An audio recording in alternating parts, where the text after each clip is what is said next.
Hello and welcome to another episode of The Untold, the show all about amazing people and their stories.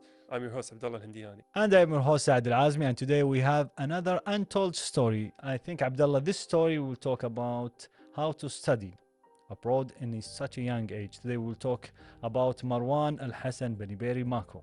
Yeah, we are.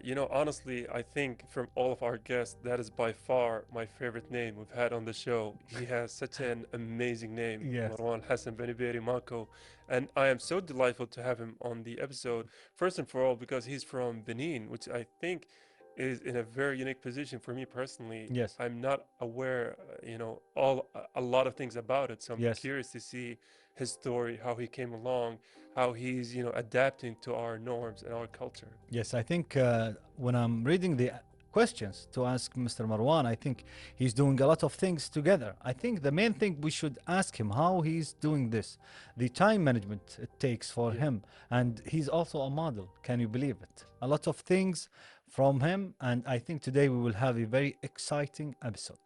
Yeah, hopefully we can learn a lot from him. That's why we are going to take a break so we can sit down and chat with him. And we are back. Thank you, ladies and gentlemen, for tuning in. But thank you, most importantly, to Marwan Al Hassan Beniberi Marco for being today's guest on The Untold. Thank you so much, guys. I'm really excited to be here, and I hope I can share my journey as an international student here in Kuwait. So I hope also my journey can inspire others, inshallah. Inshallah, and we are also excited to have you here in the show, the untold story of Mr. Marwan. Marwan, you Thank came here in a very young age from the Benin Republic to the state of Kuwait. Tell us about your early days, childhood or teenage years. First of all, before I come here in Kuwait, it wasn't easy at all. As an international student, you leave your home, you leave your country, your family, and coming to a new community is huge challenge, right? So, for me, one of the biggest challenge for me was the language and also the culture, because even though the Arab community also shares some similarity with my community, because I'm background Muslim, Yes. so I was trying to adapt the community and also focusing on my education journey, because at the end of the day I'm here to learn Arabic and also getting fluently on it, so I can go back home and I can also teach it. I can teach people also the language, the Arabic language. Yes, I think it's So it wasn't easy at all, and also the weather. It's given that wherever you go in the world, you may find some challenges with the weather, with the place, because you should try to adapt the place and the environment. So, briefly speaking, it wasn't easy at all, but I thank God that I still going on and everything's going perfectly. Alhamdulillah. Alhamdulillah, I think the journey, he just started the story. It's not easy, especially learning another language, Abdullah. Yeah. And honestly, how did you overcome a lot of these difficulties? Did you take it day by day or did you take it just, with time? How did the process go? Uh, I remember my first year here in Kuwait, because in Mahadidin, we are living within a worldwide community. People come from around the world, like Chinese, different ethnic. Yes. So it was at the same time. It also was easy for me, because you cannot speak another language. You will try. You will do your best to speak the Arabic, because no one will understand what you say if you speak your own language. So it also helped me to improve and also to get engaged with people to to speak Arabic. And back in days at Mahadin, the curriculum and also the lectures at school also was in Arabic. So it also kind of it's kind of an easy, and on the other hand also it was challenging. Yes. So I was trying to do my best and adapt the journey. Yes, I think you came here, you speak only French, right? So you need here to learn Arabic, and now you speak Arabic. Yeah. And during this interview, you speaking English. Yeah, sure. So all of these languages, mashallah, you speak 3 languages now. Tell us about the journey of learning new languages, because I think myself, I only speak Arabic English, and that's it. The door is closed for Yeah. any other language. Yeah. Tell me about that. You know, speaking another language is like having another soul. You know, when you try to speak a language, like you are trying to get into a new world, like the culture, the way people dress, the way people talk, everything become different, right, from the expectation. So for me, especially English, Yeah. uh, without the guidance of my brother Jalal, and I also would like to thank him. Yes. Without his guidance, I may not step onto uh, English because usually people from my background, whenever they travel around, they travel to Arab country like Kuwait or Arab country, they always learn Arabic, okay, and Arabic subject and religious subject. But for me, it's very important for me to also uh, stand unique, you know, don't to do what people do because you see them doing what Yeah. they're doing. You also have to bring something new. So my brother, to be honest, he was like his mentorship was the game changing, to be honest, Yes. and I appreciate what he has done for me Yes. in What this you? process. And today, I think English shall open doors for me, to be honest. Yeah, so English has we'd also opened like to because take English this is to thank him. worldwide. Whenever you go, you need to speak English. Of course. So Especially with the technology nowadays. yes, Yeah. You absolutely, need to learn English for the international effect of English, right? sure, So, for but sure. you are learning Arabic for because this is your studies. Yes, yes. So I think it's amazing And learning all of these. by the way, I never went to English school. Oh, mashallah. Yeah. Yes, yes. In 2016, my brother went to holiday and he called me, Marwan, what are you doing? I said nothing, and he said, okay, listen. My brother Jalal, I'm talking about Jalal Yeah. Kola, Jalal.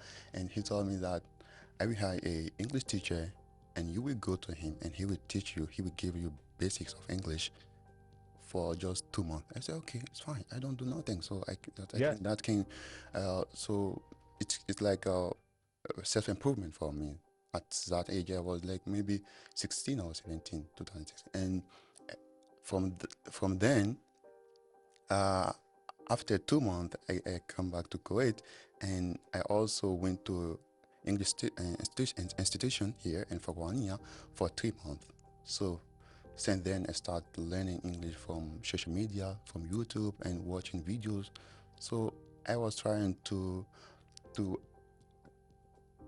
to see how I can get it and how I can get to English language. And thankfully, Alhamdulillah, today I see the effect of trying something new and also believing your potential. That because when you believe you believe in yourself and you believe your self potential, you can reach beyond your expectation. Yes. So I think also I would like to thank myself because without the responsibilities that I took to do it, I may not reach what I'm doing today. Yes. If my brother called me at 16 and he said, "What are you doing?" I said, "Nothing." And he said, "Why don't you learn something?"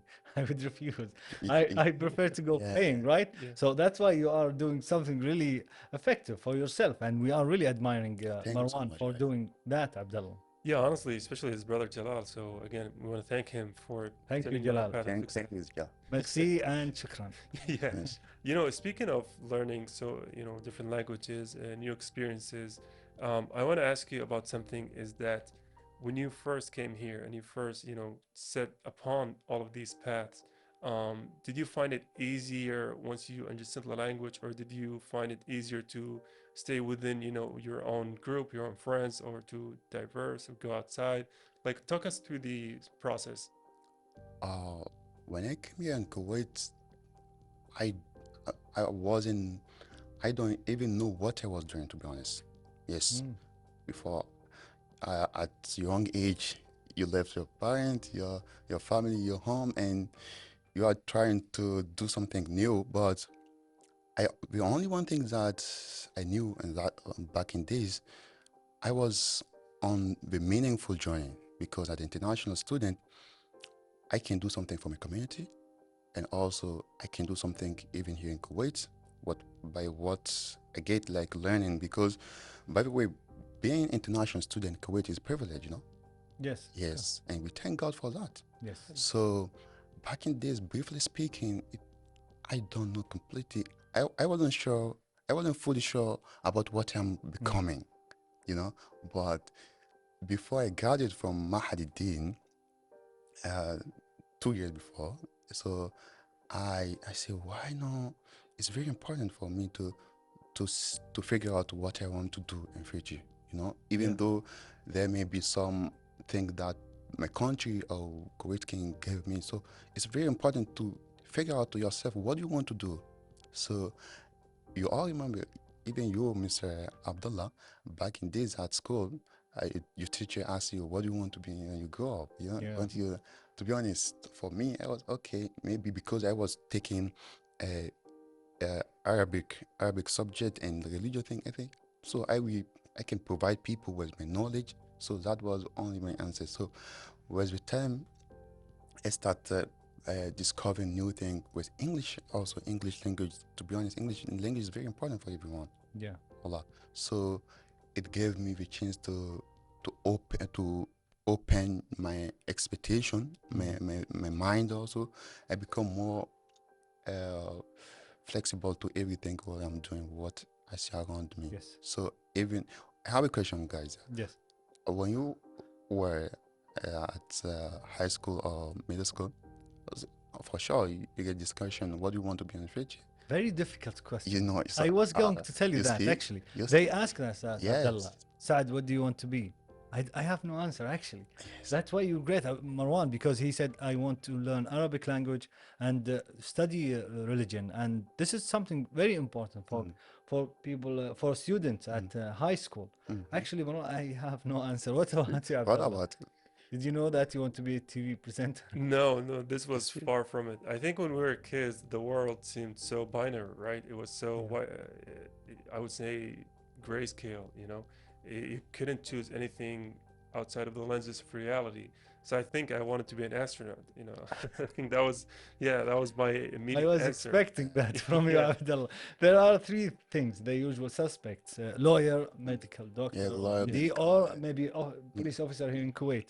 These are the three. So other than that, we are not doing. I'm not gonna say that I want to be doing something really amazing or something because we didn't know. We have no influence. Yeah. Of course, we will continue, Abdullah, with Marwan this interview, but after this break. So stay with us. And we are back from the break. Marwan, I do want to ask you about something. You know, for a lot of people, they don't really know the ins and outs of being international students, you know, being in a place outside of your, I would say, comfort zone. So, what are the misconceptions a lot of people have, especially in relation to you and your journey so far? Being an international student in Kuwait is definitely different. It's definitely different, you know, because in terms of living condition, the government of Kuwait, they did a lot for us, and they're still doing great for us. And we would like to thank the University of Kuwait and the government of Kuwait. And on the top, the Sheikh Michal Sabah. Yes. May God bless him, and God bless Kuwait also. Thanks. So the only one thing that I can say is the loneliness, you know, family, country, the culture, you are living abroad. So these are kind of things that you may miss it when you go abroad. So it's natural, you know. So being student for someone who graduated from Mahadidin, as am I right now, I'm telling you, Mahadidin. If you are a student from coming from Mahadidin, it's not easy like some people think, because in Mahadidin we may be 40 students, okay? So before you get into university, Kuwait University, you should get to the top of the ranks. So you get maybe 40 students, but only 23 students can get to university. Yeah. And the rest, if you don't get the high grade, you may go back home. Stressful Yes. times. After investing 7 years, so you go back home without your degree, okay? And what people may talk about you, you went to school and you fail, right?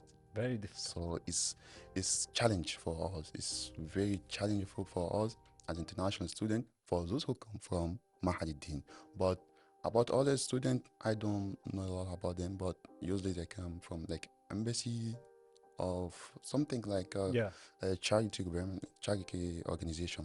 Yeah, I think culture Mm. has a major role in this, especially that you came here in a very young age. So you might go back to Benin and they will tell you that you are not actually living in our culture now because you left Kuwait, and now you can actually talk about both cultures, right? Yes, yes. So tell me about changing cultures. You know what?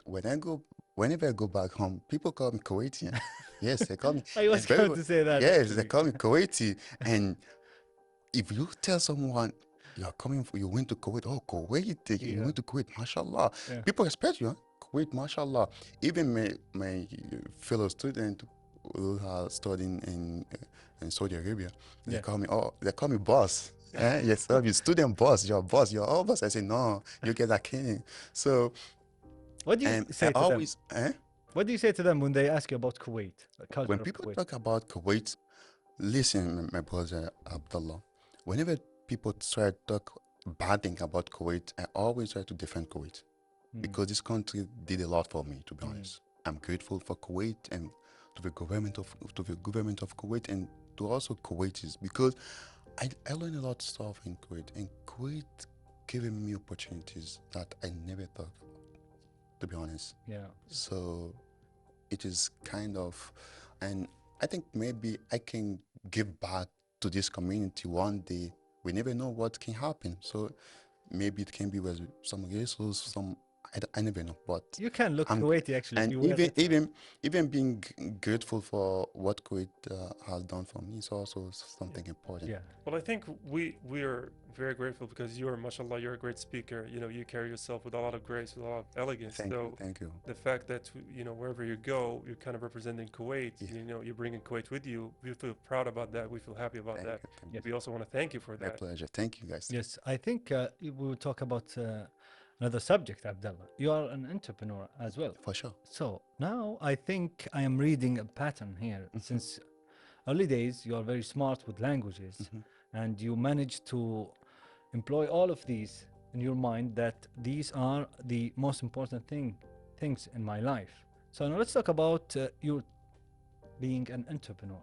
How come you came from like something in your mind, like literary things you are skilled in, and now you are in entrepreneurship? It's not easy, of course. Yes, it's not easy at all. Uh, Stepping on entrepreneurship wasn't like it. It came. I can say it came naturally, and also with my willingness to do it. What happened? Usually, when I go out, I meet a lot of people, great people, rich people, successful people, and most of the time I'm surrounded with great people. You know, even here in Kuwait, and whenever I go. And by the way, I'm a social person. I always want to try to approach people, to talk about people, to talk with people, and trying to know what I can learn from them, and in order to grow my mindset and also exposing myself to the world.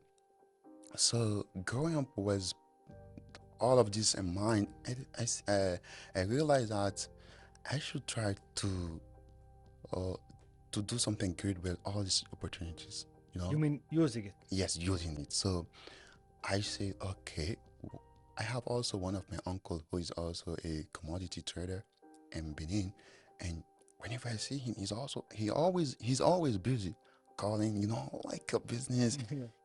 Maybe within 2 months he can buy 2 cars. Oh, my Yes, he's so rich, mashallah. And I also would like to be this person, and Yeah. not only him, but I'm also even in Kuwaiti community here. I meet a lot of people, successful people, politician, and from kind of different Yes. society. So with all this in mind, I say I'm also would like to try. Why not trying to get involved to business, taking a flight to traveling around to go making deal. So that's how I become an entrepreneur. And not only that, but also uh, I remember my first trip for business was in 2023. Mm. I went to Thailand to get a deal for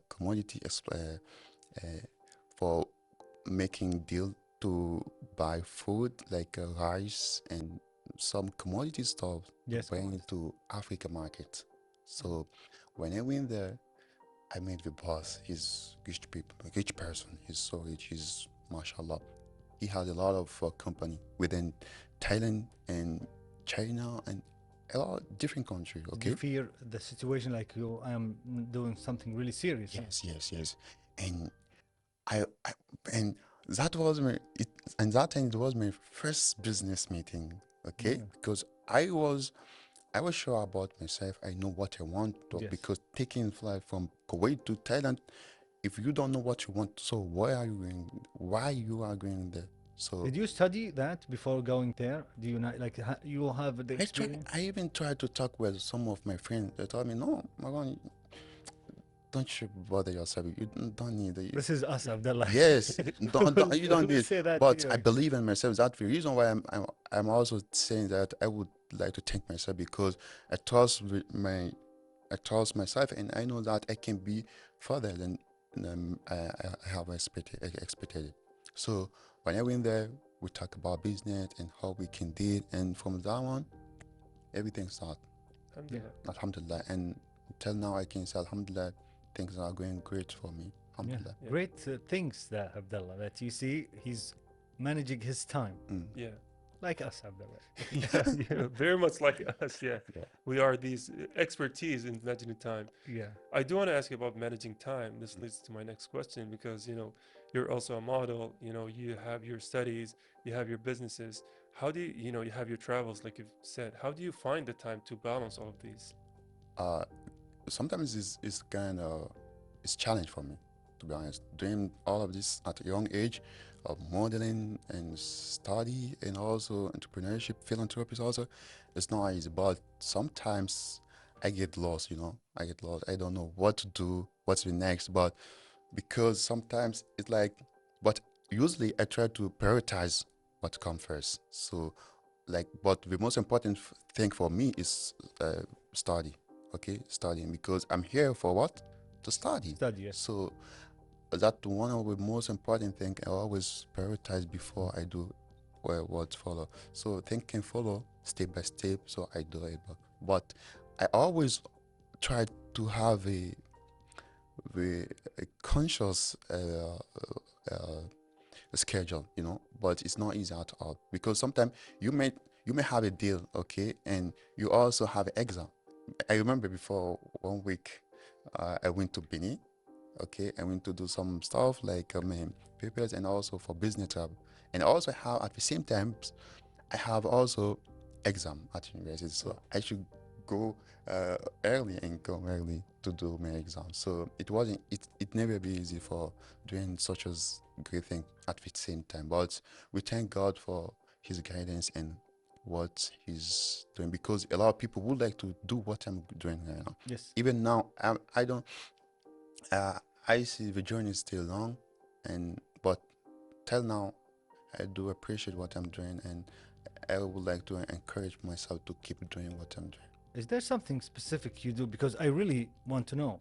Because I do many things at once, but I get stressed. Yes. So do you do something like do you take a long walk or you go to the gym and maybe run to get rid of it? Because I really admire what you're doing. Thank You're you so doing a lot of great things together. Thank you so much. So do you have something that to tell me and maybe the viewers? Usually I do go to gym. Okay, we have at hostel we have a gym. Okay, sometimes I go to gym and sometimes I try to read books. But what about Sometimes food? Do you have food. specific Oh, diet? yes, for sure. I do have we have like African food. We call it fufu. Usually, yes, fufu is African, West Please tell African us what food. is food. Fufu is kind of is I don't know. And Kuwait here, you guys call it tahin. Tahini, Yeah, Tahini. flour. A flour, like tahin, the white one. Okay, we do it and we mix it with water, hot water. So when it's ready, we also try to make a sauce. Okay, we can use the both. Ah, Okay, okay. and you put it in, I think this is the secret.